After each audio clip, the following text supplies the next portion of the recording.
Hello friends.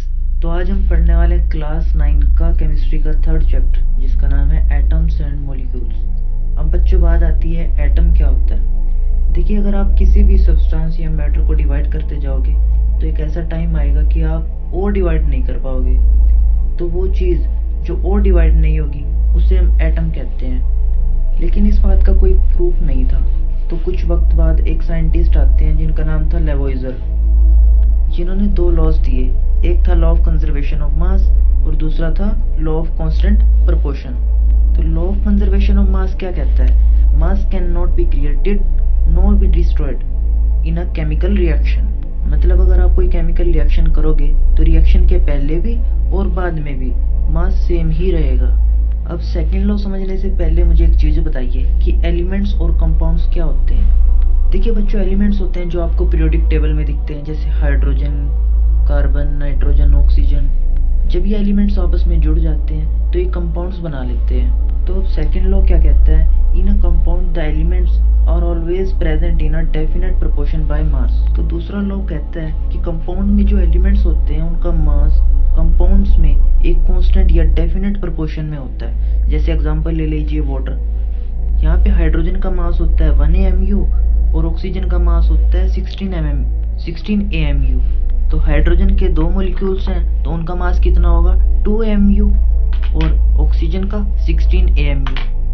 तो अगर हम इसको सोल्व करते हैं तो कितना आता है? 1:8। अब तुम पानी कहीं से भी ले लो, चाहे नाले का चाहे क्लीन वाटर, हाइड्रोजन ऑक्सीजन का मास का रेशियो प्रोपोर्शन हमेशा 1:8 ही का ही रहेगा। इस लॉ को ही लॉ ऑफ कांस्टेंट प्रोपोर्शन कहा जाता है। अब बात आती है डॉल्टन की, जिन्होंने दोनों लॉज के एक्सप्लेनेशन दिए और एटॉमिक थ्योरी निकाली, जिसमें 6 पोस्टुलेट्स थे। पहला, all matter are made of very tiny particle called atoms. मतलब मैटर बहुत छोटे छोटे पार्टिकल से मिलकर बना होता है जो एटम के नाम से जाने जाते हैं।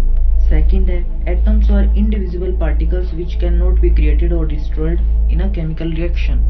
मतलब एटम इंडिविजिबल हैं और किसी भी केमिकल रिएक्शन में ना तो हम उनको क्रिएट कर सकते हैं और ना ही डिस्ट्रॉय। और ये postulate law of conservation of mass को भी एक्सप्लेन करता है। Third one is, atom of a given element are identical in mass in a chemical reaction. इसका मतलब ये हुआ कि एक एलिमेंट के एटम एक जैसे ही होते हैं, यानी जितने भी एटम हैं वो सब सेम प्रॉपर्टी शो करेंगे। Fifth one is, atoms of different elements have different masses and chemical properties. इसका मतलब ये हुआ कि हाइड्रोजन की अलग प्रॉपर्टीज होंगी, ऑक्सीजन की कुछ अलग होंगी। मतलब जितने भी एलिमेंट्स हैं सबकी प्रॉपर्टीज अलग अलग होंगी। Fifth one is, atoms combine in the ratio of small whole numbers to form a compound. इसका मतलब ये है कि एटम स्मॉल होल नंबर के रेशियो में एक दूसरे से जुड़ते हैं और कंपाउंड बनाते हैं। जैसे H2O को ले लो, उसमें H2 होते हैं और ऑक्सीजन 1। कुछ ऐसा भी नहीं मिलेगा कि कहीं पे आपका ये 2 की जगह 2.5 हो और कभी कोई फ्रैक्शन में हो। ये हमेशा होल नंबर में ही मिलेंगे आपको। 6th postulate says the relative number and kinds of atoms are constant in a given compound. यानी कि कंपाउंड्स में जितनी भी तरह के एटम होते हैं वो कांस्टेंट होते हैं। जैसे अब तुम वाटर को ले लो, तुम नाले का पानी लो या आरओ का, फॉर्मूला हमेशा सेम ही रहेगा। तुम कहीं से भी पानी ले आओ, जो इसका रेशियो है वो 1:8 का ही रहेगा। और ये postulate law of constant of proportion को भी एक्सप्लेन करता है। तो बच्चों, बात आती है एटम की कि ये एटम होता क्या है। जैसे तुम अपने आसपास की चीजें देखते हो, कुछ भी देख लो, वो एटम से मिलके बनी होती है। जब लाखों एटम्स एक साथ मिल जाते हैं तब कोई एक छोटी सी चीज बनती है। चलिए अब हम देखते हैं एटम कितने छोटे होते हैं। जैसे देख लीजिए, हाइड्रोजन का जो रेडियस है वो होता है 10⁻⁻10 मीटर। मतलब ये आपकी सोच से भी बहुत ही ज्यादा छोटे होते हैं। तो फिर अब बात आती है बच्चों सिंबल्स की। डॉल्टन ने जो सिंबल दिए वो किसी को पसंद नहीं आए, क्योंकि उन्होंने कुछ सिंबल ही ऐसे दिए थे। जैसे हाइड्रोजन को उन्होंने प्लस बना दिया। तो ब्रेजिलियस ने कहा कि हम लेटर का ही यूज कर सकते हैं और उसी से एक सिंबल बना लेते हैं। और आज तक जो है ब्रेजिलियस के ही सिंबल चलते हैं। तो ज्यादातर एलिमेंट्स के सिंबल 1 या 2 लेटर के होते हैं। जैसे हाइड्रोजन को ले लीजिए, तो हाइड्रोजन का सिंबल क्या होगा? H। लेकिन अब फिर बात आई ये हीलियम है, इसका भी तो फर्स्ट लेटर H है, तो दो एलिमेंट्स के तो सिंबल सेम नहीं हो सकते, इसलिए हीलियम को HE सिंबल दे रखा है। अगर सिंबल में दो लेटर आते हैं तो पहला लेटर कैपिटल होगा और दूसरा स्मॉल होगा। एक और एग्जांपल देखते हैं, जैसे देखिए कोबाल्ट का सिंबल क्या होता है, CO। अगर हम दोनों को कैपिटल लिख देंगे तो ये क्या बन जाएगा, कार्बन और ऑक्सीजन, मतलब कार्बन मोनोऑक्साइड। तो इसलिए आपको ये गलती तो बिल्कुल भी नहीं करनी है, मतलब हर एक एलिमेंट बड़े ध्यान से लिखना है। तो सबके सिंबल आपने पीरियोडिक टेबल से एक बार जरूर देखने हैं और उनको याद भी करना है। बच्चों बात करते हैं आयरन की। आयरन का सिंबल तो Fe होता है। अब आप सोचोगे कि आयरन में Fe तो कहीं भी नहीं आता, तो दोस्तों कुछ सिंबल लैटिन लैंग्वेज से लिए गए हैं। आयरन को लैटिन में फेरम कहते हैं, इसलिए इसका सिंबल Fe है। अब बात करते हैं एटॉमिक मास की। भाई केमिस्ट्री में दुनिया भर के एलिमेंट्स हैं, तो उन एलिमेंट्स के एक एटम का जो मास होता है उसे एटॉमिक मास कहते हैं। अब ये नापा कैसे जाएगा, तो उसकी यूनिट होती है AMU, atomic mass unit. 1 atomic mass unit equal to 1/12th mass of 1 carbon atom. अब बच्चों हाइड्रोजन का मास कितना होता है, 1 AMU, कार्बन का 12, नाइट्रोजन का 14, ऑक्सीजन का 16। अब बच्चों मास आपको बुक से याद करने हैं, कम से कम 25 तक तो कर ही लेना, क्योंकि आगे हमें करना है न्यूमेरिकल, तो उसके लिए हमें पहले ही मास को याद रखना है। अब बच्चों कुछ एलिमेंट्स के साथ क्या होता है, वो अकेले एग्जिस्ट नहीं कर पाते। आप एग्जांपल ले लो ऑक्सीजन का, तुमने कभी O को अकेला नहीं देखा होगा, क्यों? क्योंकि O कभी अकेला एग्जिस्ट ही नहीं करता। O के हमेशा दो ही एलिमेंट मिलते हैं, यानी दो ऑक्सीजन के एलिमेंट मिलके ऑक्सीजन का एक मॉलिक्यूल बनाते हैं। अगर 3 एटम मिल जाएं तो O3 मतलब ओजोन का एक मॉलिक्यूल बन जाता है। सेम हाइड्रोजन के साथ होता है, तुम्हें हाइड्रोजन का एक एटम कभी नहीं मिलेगा, वो भी हमेशा पेयर में ही एग्जिस्ट करता है। हीलियम का तुम्हें एक एटम मिल जाएगा, जितने बच्चों बात करते हैं एटोमिसिटी की। जितने एक मॉलिक्यूल में एटम होते हैं उसको उसकी एटोमिसिटी कहते हैं। जैसे हीलियम गैस में एक ही एटम होता है तो उसकी एटोमिसिटी 1 और उसको मोनो एटॉमिक कहेंगे। वहीं ऑक्सीजन गैस की एटोमिसिटी 2 है और उसको डाई एटॉमिक कहेंगे, और O3 को क्या कहेंगे, ट्राई एटॉमिक। अगर 4 से ज्यादा आएंगे तो उसको कहेंगे हम पॉली एटॉमिक। तो चलिए बात करते हैं आयंस की। दोस्तों कुछ एलिमेंट्स पर चार्ज होता है, इन्हीं को हम आयंस कहते हैं। आयंस दो तरह के होते हैं, या तो पॉजिटिव या नेगेटिव। जो पॉजिटिव होंगे उनको कैटायन कहेंगे और जो नेगेटिव होंगे उनको एनायन कहेंगे। तो बच्चों आयंस का काम क्या होता है, देखिए आयंस जो है वो केमिकल फॉर्मूला लिखने में काम आते हैं। देखिए फॉर्मूला बनाने के कुछ रूल होते हैं, जैसे चार्ज मस्ट बी बैलेंस। देखिए जैसे हमारे पास एक आयन है X और एक है Y। देखिए इसके ऊपर कितना चार्ज है, +3, और देखिए इसके ऊपर कितना है, -1। तो हम क्या करेंगे, हमें Y के 3 मॉलिक्यूल्स लेने पड़ेंगे, ठीक है, ताकि चार्ज जो है बैलेंस हो जाए। तो फॉर्मूला क्या बनेगा यहाँ से आपका, XY3।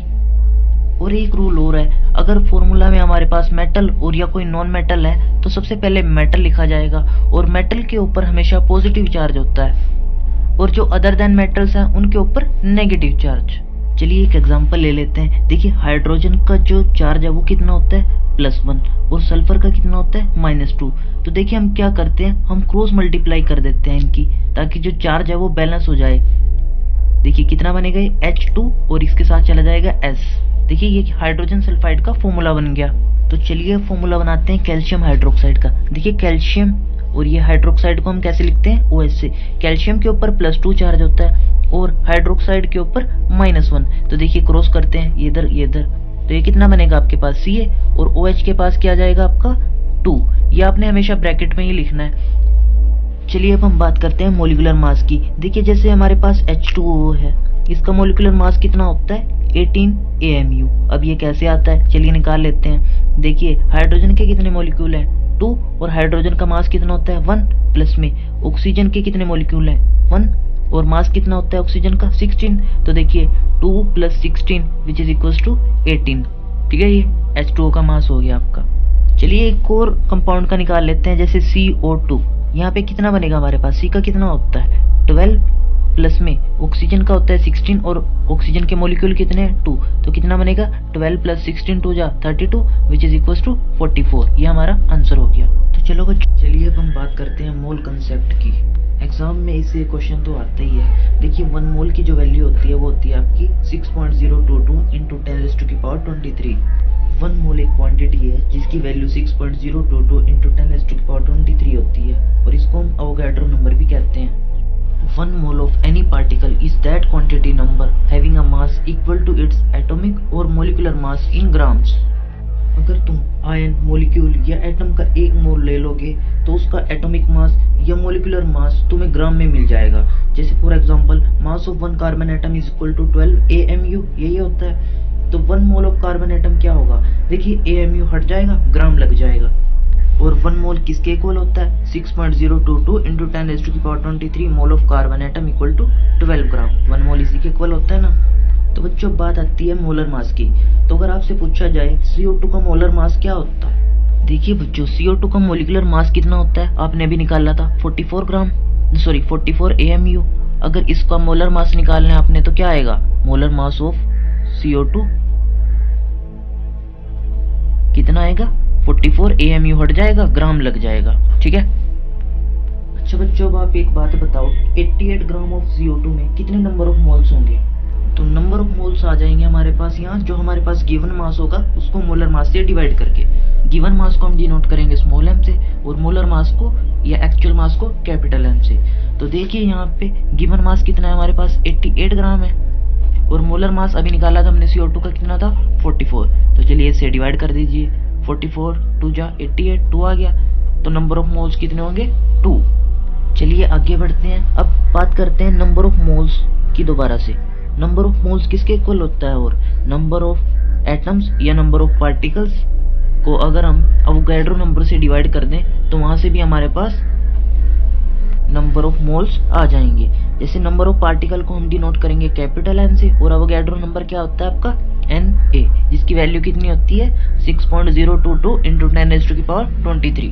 तो बच्चों आपको याद ही है n किसके इक्वल था, small m over capital M, और यहाँ से किसके इक्वल आया n ओवर Na, मतलब यहाँ से ये एक फॉर्मूला और बन गया आपका।